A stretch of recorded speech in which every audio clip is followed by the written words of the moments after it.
Welcome back. There are a lot of questions heading into this midterm, but one thing we do know is that we're looking at unprecedented enthusiasm or anger for both parties. On the same day, thousands of people began lining up before sunrise to attend a President Trump rally with Ted Cruz in Houston. Thousands also gathered to cheer on Cruz's Democratic opponent, Beto O'Rourke, on this first day of early voting in Texas.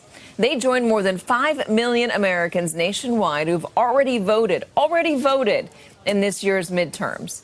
And that should come as no surprise when you consider the new NBC News Wall Street Journal poll, which finds that 65% of all registered voters have a high interest in this year's election. That is the largest number since 2006.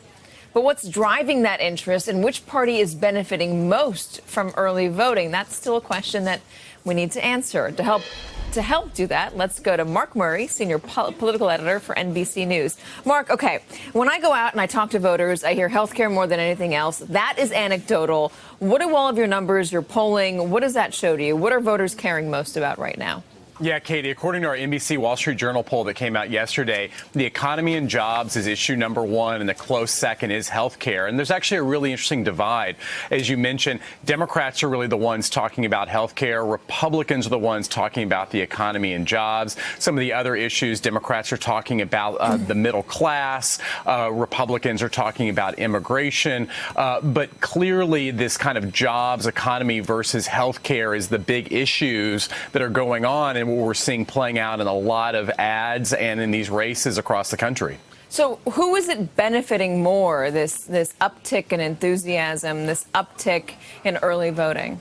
Yeah, well, one, on the enthusiasm, what we see right now are two fired up political parties. And normally in a midterm environment, Katie, you end up having one party, usually the party that's out of power, that's really fired up. The party that's in power isn't. And that was the dynamic we saw in 2006, 2010, and 2014. As you and your panel were discussing earlier, this is going to be an election unlike any other, where you have two fired up sides. This isn't even going to be 2016. This is going to be an electorate we have never seen before. And I think all kinds of outcomes are very possible. And as you mentioned, so how is that enthusiasm playing out in some of the early voting? Well, we end up having some tea leaves in early important states like Florida, Nevada, and Arizona. And right now, according to NBC News, you know, the early vote in places like Arizona and Florida seems to be benefiting Republicans. You have more Republicans turning in ballots. You have more Democrats turning in ballots so far in Nevada.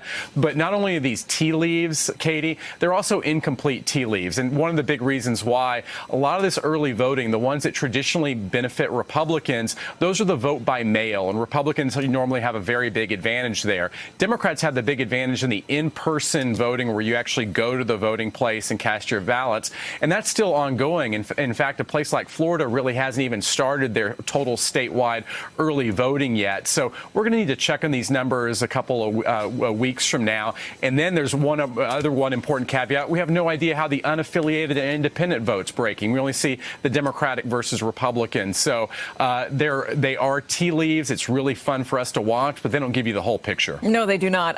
Interestingly, when I was looking at that most important issues, the third thing was a change in Washington. So when economy and jobs, health care, then a change in Washington. How large was the percentage of people who wanted a change in Washington?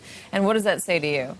Well, Katie, our poll actually showed Republicans with a 1-point advantage on this question on which party better handles the trying to change Washington. And that was a little bit surprising, given that, you know, it is Republicans who are in charge.